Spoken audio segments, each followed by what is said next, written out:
Halo Mams, selamat datang di channel Dapur Mbak Pur. Kali ini Mbak Pur akan membagikan resep serabi yang murah, gampang, dan ekonomis. Yuk langsung saja tonton videonya sampai habis ya Mams. Jangan lupa like, share, komen, dan subscribe channel ini ya Mams. Thank you! Langsung saja kita masuk ke resep serabi.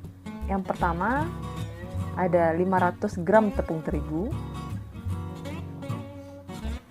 Yang kedua ada 2 butir telur ayam.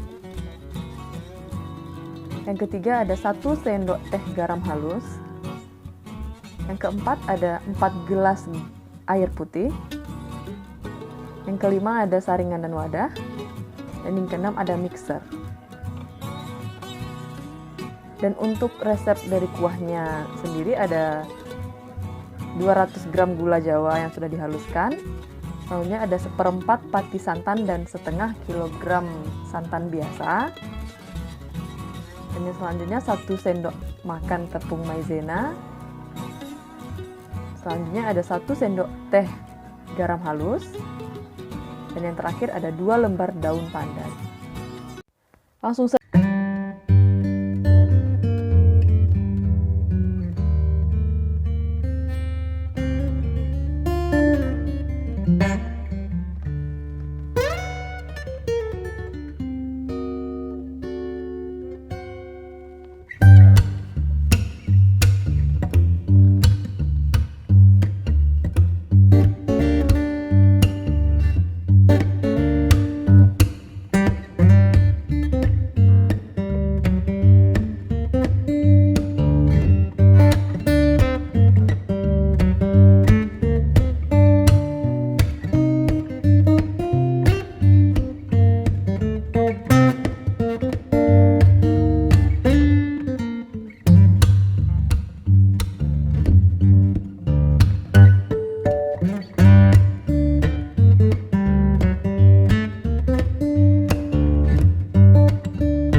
appetite.